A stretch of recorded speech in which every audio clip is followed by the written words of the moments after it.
Hello friends.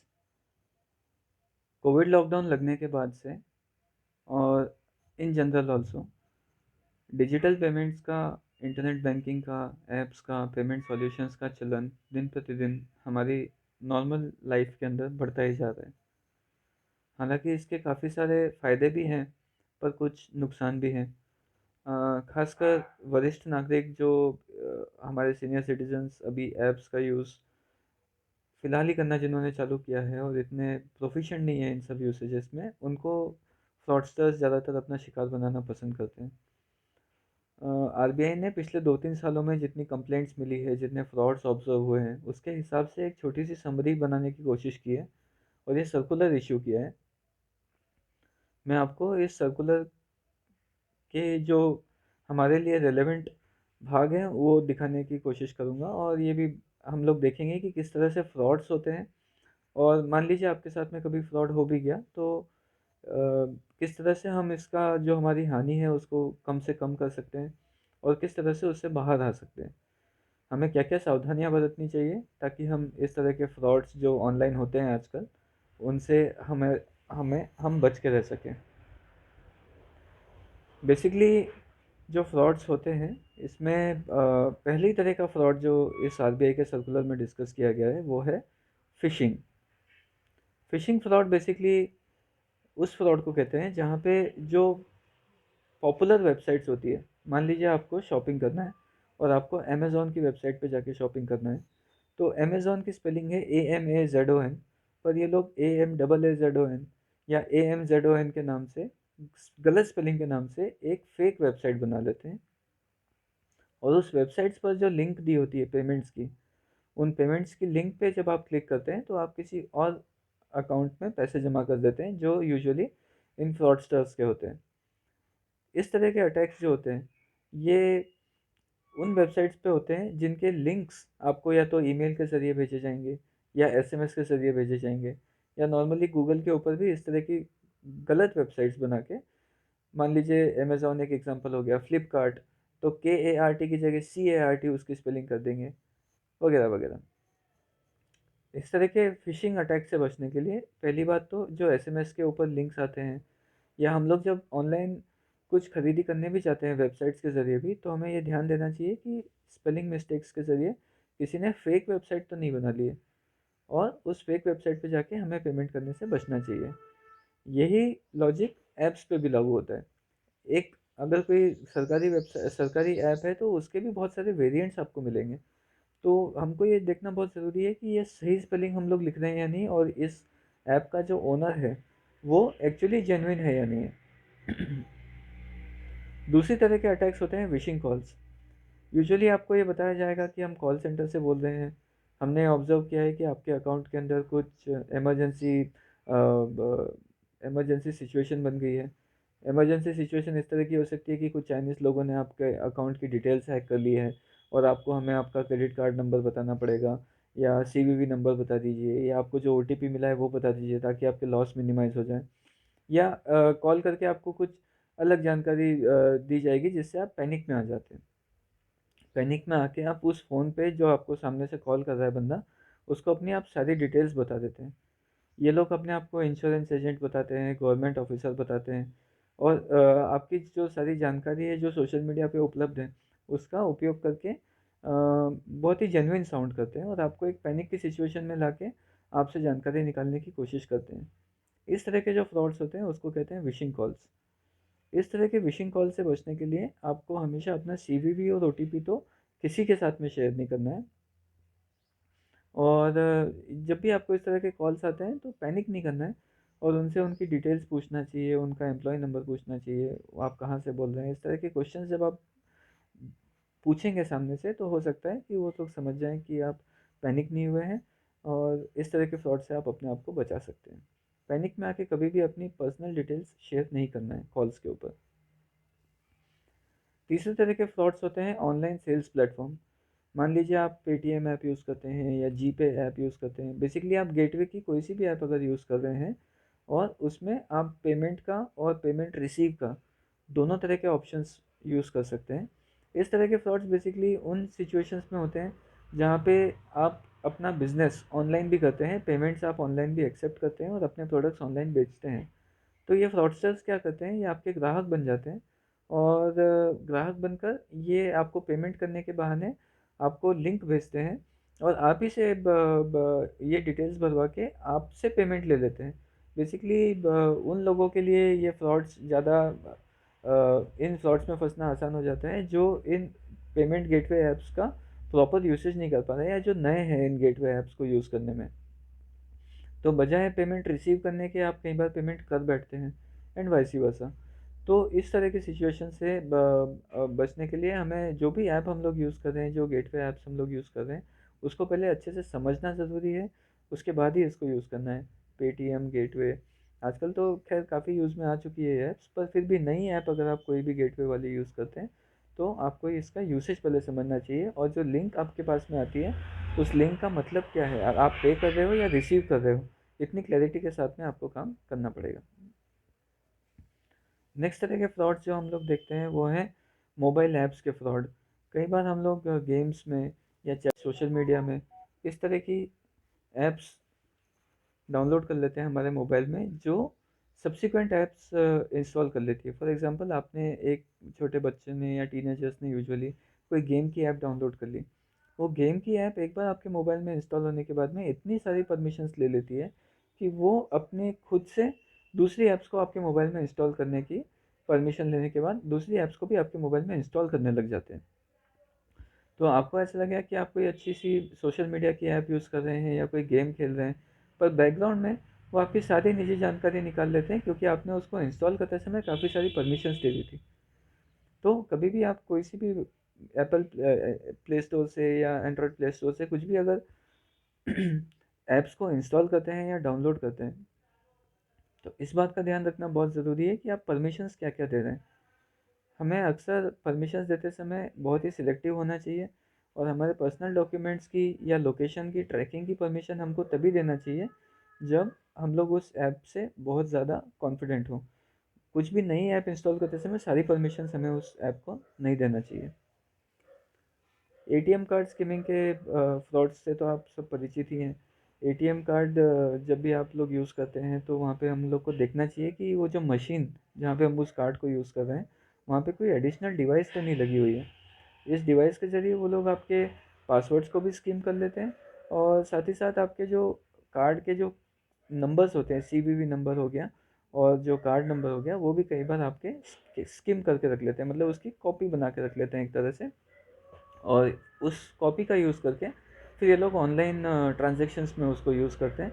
तो कभी भी एटीएम कार्ड पे जब भी आप एटीएम मशीन पे जब भी कार्ड यूज़ करने जाएँ तो इस बात का विशेष ध्यान रखें कि वहाँ पे कोई एडिशनल डिवाइस तो नहीं है और उसके बाद ही अपने कार्ड का उपयोग करके पैसे निकालने की कोशिश करें। अगले तरह के फ्रॉड है रिमोट एक्सेस फ्रॉड्स। कई बार आपको कॉल्स करते हैं कि हम कॉल सेंटर से बोल रहे हैं या हम किसी गवर्नमेंट एजेंसी से बोल रहे हैं, हम कुछ सर्वे कर रहे हैं और आपकी स्क्रीन का एक्सेस ले लेते हैं। ये प्रॉब्लम वरिष्ठ नागरिकों में तो कम ही होती है, पर ये जो टीनेजर्स होते हैं ये यूजुअली ट्रबल शूटिंग के लिए जब किसी कॉल सेंटर पे फ़ोन करते हैं कि मेरे मोबाइल में कुछ कुछ प्रॉब्लम हो गई है या कोई लाइसेंस सॉफ्टवेयर की फेक वेबसाइट वालों को जब फ़ोन करते हैं और वो लोग एक्सेस ले लेते हैं तो भी ये समस्या आती है। तो हमें कभी भी हमारे मोबाइल का रिमोट एक्सेस जब भी हम किसी को दे रहे हैं, तो हमें बहुत ध्यान से और देखना चाहिए। हालाँकि रिमोट एक्सेस देने वाली जो ऐप्स होती है, उसको बहुत ही सिलेक्टिवली यूज़ करना चाहिए। ना करें इंस्टॉल जब तक हो सके, वही एक सही अप्रोच है। फिर भी अगर इमरजेंसी में कभी किसी को रिमोट एक्सेस देना भी पड़े, तो बहुत ही कड़ी निगरानी में उसके सामने बैठ के आपको देखना चाहिए कि वो आपके ऐप मोबाइल की जब भी एक्सेस ले रहा है तो कोई और ऐप्स को यूज़ तो नहीं कर रहा है, नेट बैंकिंग की ऐप्स तो यूज़ नहीं कर रहा है, कोई मैलिशियस सॉफ्टवेयर तो डाउनलोड नहीं कर रहा है, so on and so fourth. एक और तरह का फ्रॉड जो आजकल यूजुअली देखने में आता है वो ये है कि स्विम की क्लोनिंग कर देते हैं। बेसिक सिम क्लोनिंग बेसिकली इस बात को रेफ़र करता है कि आपकी जो सिम है, जो आपने कहीं नेट बैंकिंग में रजिस्टर करके रखी होगी, जिस पे आपको ओटीपी यूजुअली बैंक्स की तरफ से भेजा जाता है किसी भी ट्रांज़ैक्शन को कंप्लीट करने के लिए, उसी सिम का एक क्लोन बना लिया जाता है। तो क्लोन बनाना बेसिकली मतलब किसी भी मोबाइल सर्विस प्रोवाइडर की तरफ से सुविधा दी जाती है कि अगर आपका सिम खो जाता है तो आपको एक डुप्लीकेट सिम बना सकते हैं आप। डुप्लीकेट सिम बनाने के लिए आपको कोई बेसिक जानकारियाँ देनी पड़ती है, जैसे आपका नाम, एज, केवाईसी नंबर। तो इस तरह के फ्रॉड्स में क्या होता है कि फ्रॉडस्टर्स आपको कॉल करके आपकी पर्सनल जानकारी ले लेते हैं और उस पर्सनल जानकारी का उपयोग करके वो एक डुप्लीकेट सिम इशू करा लेते हैं। तो जो भी आपके बैंकिंग ट्रांजैक्शंस के ओटीपीज़ हैं या पासवर्ड जो भी जनरेट होते हैं आपके, वो उन लोगों को भी दिख जाते हैं जिन्होंने आपकी डुप्लीकेट सिम्स बनाई हैं। तो कभी भी आपको इस तरह के कॉल्स अगर कॉल सेंटर से आते हैं या किसी पब्लिक प्लेस पे भी आपसे अगर ऐसी जानकारी मांगी जाती है जिसका उपयोग करके सिम्स इशू हो सकती है, तो इस तरह के फ्रॉड्स होना आजकल बहुत आम बात हो गई है। कभी भी आप किसी को भी अपना केवाईसी डॉक्यूमेंट सबमिट अगर कर रहे हैं तो बहुत ध्यान से करें, उसके ऊपर लिख दें कि ये केवाईसी डॉक्यूमेंट की फ़ोटोकॉपी मैं सिर्फ सो एंड सो पर्पज़ के लिए ही सबमिट कर रहा हूँ और सिम कार्ड इश्यू इसके ऊपर ना किया जाए। इस तरह के कॉशंस लेके आप इन फ्रॉड से बच सकते हैं। सिम क्लोनिंग एक बहुत रिसेंट एक ये है फ्रॉड का प्रकार है जो आजकल हर जगह देखा जा रहा है। We should avoid this. Next है आपका ऑनलाइन सर्च इंजिन्स पे, जैसे कई बार लोग गलत जानकारियाँ दे देते हैं। स्टार्टिंग में हमने जैसे देखा था कि फेक वेब पेजेस बना लेते हैं, वेबसाइट्स नकली बना लेते हैं स्पेलिंग मिस्टेक्स करके। उसी तरह से लोग कई बार कॉल सेंटर्स के नंबर भी जो वेबसाइट पे हम लोग कई बार सर्च करते हैं, वो गलत डाल देते हैं। फॉर एग्ज़ाम्पल अगर मुझे यहाँ पे देखना है कि हेल्पलाइन नंबर ऑफ़ एयरटेल क्या है, तो कई लोग एयरटेल के जगह ARTEL के नाम से एक कॉन्टैक्ट नंबर बना देंगे या एयरटेल के नाम से ही एक फेक अपना कॉल सेंटर नंबर वेबसाइट पे डाल देते हैं। और सर्चेस में कई बार जब हम लोग सर्च करते हैं तो हम गलत नंबर पे कॉल कर बैठते हैं। और ये लोग इतने प्रोफेशनल होते हैं कि कॉल पिकअप करने के बाद में आपको इस तरह से गाइड करते हैं कि आप अंततः उनको पेमेंट कर बैठते हैं, बजाय जिस एक्चुअल पर्सन को आपको पेमेंट करना था उसके।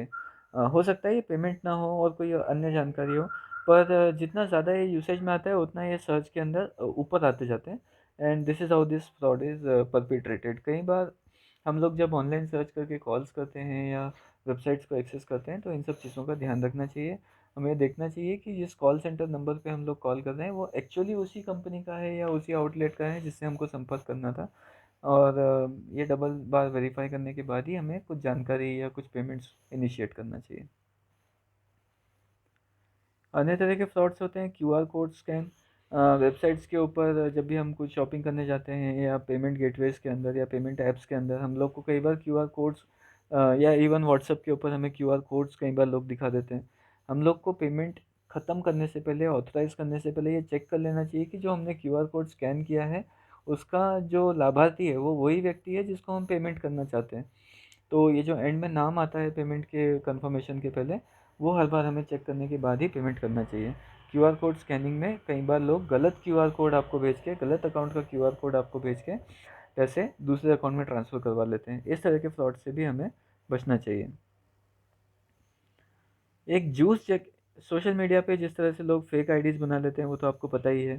फेसबुक के ऊपर कई बार लोग आपसे पैसे मांगने आ जाते हैं, तो देखते हैं कि आप अगर किसी के संबंधी हैं या किसी के मित्र हैं तो उसके नाम से आपसे पैसे मांगे जाते हैं कि मुझे इमरजेंसी में अभी 5,000 दे दो, 10,000 दे दो।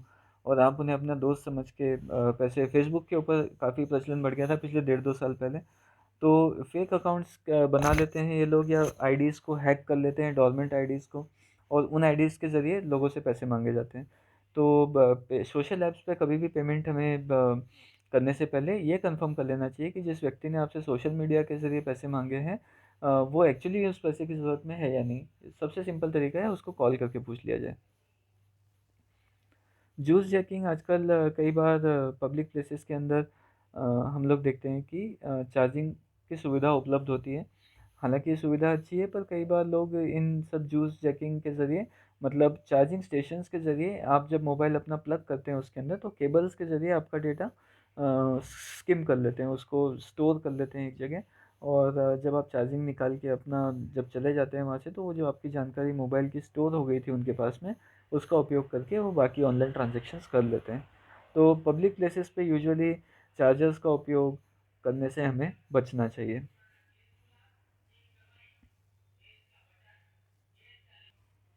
कुछ जो जनरल तरह के फ्रॉड्स हैं, जैसे लॉटरी में आप पैसे जीत गए हैं और हम आपको पैसे ट्रांसफ़र करना चाहते हैं, पर पैसे ट्रांसफ़र करने के पहले आपको कुछ टैक्स भरने पड़ेंगे, तो टैक्स के नाम पे आपसे कुछ पैसे लूटने की कोशिश करते हैं लोग। या आपको बताते हैं कि हम आपको ऑनलाइन जॉब दिला देंगे, पर जॉब दिलाने से पहले आपको हमारी वेबसाइट पे रजिस्टर करना पड़ेगा, तो रजिस्ट्रेशन के लिए कुछ पैसे भर दीजिए। इस तरह के जो फ्रॉड्स होते हैं, इनसे भी हमें बचना चाहिए। मनी म्यूल्स का एक और फ्रॉड है कि हम आपके अकाउंट में पैसे ट्रांसफ़र करना चाहते हैं, क्योंकि आपको हमारी कंपनी ने ये पाया है कि आपने हमारे कुछ एग्ज़ाम्स पास कर लिए हैं, या आपकी क्वालिफ़िकेशन इतनी अच्छी है कि हम आपको सम्मानित करना चाहते हैं और आपके अकाउंट में पैसे ट्रांसफ़र करना चाहते हैं। और इसके लिए आपको कोई पेमेंट फ़ीस भी नहीं करनी पड़ेगी, कुछ भी नहीं भरना पड़ेगा, बस आपका अकाउंट नंबर दे दीजिए और हम आपके अकाउंट में पैसे ट्रांसफ़र कर देते हैं। कई बार लोग इस झांसे में आ जाते हैं कि ना इसने हमसे ओटीपी माँगा है, ना इसने हमसे कोई सीवीवी माँगा है, ना कोई पासवर्ड माँगा है। किसी भी जानकारी के बिना बस अगर अकाउंट नंबर ही माँग रहा है और उसमें पैसे ट्रांसफ़र कर रहा है, तो क्या नुकसान है? और कई बार ऐसा होता है कि हम अकाउंट नंबर दे देते हैं और हमारे अकाउंट में पैसे आ भी जाते हैं। पर इस ट्रांज़ैक्शन के अंदर बेसिकली जो इल्लीगल पैसा है, या किसी मनी लॉन्ड्रिंग का पैसा, जो हम लोग नॉर्मली लैंग्वेजेस में बोलते हैं, वो आपके अकाउंट में ट्रांसफ़र कर दिया जाता है, और आपका रिस्क इतना बढ़ जाता है कि कल से अगर कोई ट्रैकिंग हो रही है गवर्नमेंट डिपार्टमेंट्स की और वो पाते हैं कि आपके अकाउंट में इतने सारे पैसे कहाँ से आ गए, तो आप उसमें फंस सकते हैं। और इस तरह से कई बार फ्रॉडस्टर्स अपना इल्लीगल पैसा सरकारी एजेंसियों से और क्राइम इन्वेस्टिगेशन डिपार्टमेंट से बचने के लिए आपके अकाउंट्स में ट्रांसफ़र कर देते हैं। हम यूजुअली देखते हैं कि कई बार लो ग्रेड के सरकारी कर्मचारियों के अकाउंट से, खातों से बड़ी राशि निकलती है, या किसी स्ट्रीट वेंडर्स के अकाउंट से काफ़ी राशि निकलती है। ये सब उसी के एग्जांपल हैं। मनी म्यूल्स बनाए जाते हैं बेसिकली, किसी को बकरा बना के या किसी को गधा बना के अपना इल्लीगल पैसा उसके अकाउंट में ट्रांसफ़र किया जाता है, और अपना सारा रिस्क उसके नाम पे शिफ्ट कर दिया जाता है। इस तरह के फ्रॉड से भी हमें बचना चाहिए। आपको पता कैसे चलेगा कि आपके मोबाइल के अंदर आपने जो ऐप्स इंस्टॉल करी है उससे आपको नुकसान हो रहा है, या आपकी जानकारी दूसरे लोगों तक, अनऑथराइज लोगों तक पहुंचती जा रही है? इसके 3-4 बेसिक बेसिक चेक्स हैं। जैसे आपके मोबाइल की बैटरी अगर फ्रीक्वेंटली डिस्चार्ज हो रही है, या आपका मोबाइल बहुत ज़्यादा गर्म होने लग गया है, या आपके मोबाइल का जो डेटा है, मोबाइल डेटा जो आप यूज़ करते हो इंटरनेट का, वो जल्दी जल्दी ख़त्म हो रहा है, तो आपको समझ जाना चाहिए। या आपके मोबाइल के अंदर आप एक ऐप इंस्टॉल करते हो, साथ में 3-4 ऐप्स अलग से फिर से ऑटोमेटेड वे में इंस्टॉल हो जाती है। तो ये सब सिग्नल्स हैं आपके लिए कि आपका मोबाइल अभी कॉम्प्रोमाइज़ हो चुका है, और इल्लीगल तरीके से आपके मोबाइल के अंदर फ्रॉडस्टर्स ने दूसरी ऐप्स इंस्टॉल करना चालू कर दिया और आपका डेटा चोरी करना चालू कर दिया है। इस तरह के इंडिकेटर्स जैसे भी आपको मिलें, तो आपको सतर्क हो जाना चाहिए, और कभी भी अपने डिवाइस को हमेशा लॉक करके रखना चाहिए, सतर्क हो जाना चाहिए, और आपको हमेशा जो पर्टिकुलर बैंक है जिसके साथ में आपका खाता है, उसमें सबसे पहले अपने खाते की जानकारी देके डेबिट कार्ड, क्रेडिट कार्ड्स को लॉक करवा देना चाहिए। आपके अकाउंट से ट्रांज़ैक्शंस को लॉक करवा देना चाहिए, फ्रीज़ कर देना चाहिए आपके अकाउंट को। और साथ ही साथ आपको पुलिस में भी, और जो साइबर क्राइम अपनी ब्रांच होती है, उसमें आपको रिपोर्ट्स लिखवा देना चाहिए। ये डॉक्यूमेंट के अंदर कुछ लिंक्स भी दिए हुए हैं और कॉन्टैक्ट नंबर्स भी दिए हुए हैं, जो आप यूज़ कर सकते हैं अपनी कंप्लेंट्स को दर्ज कराने के लिए। Thank you.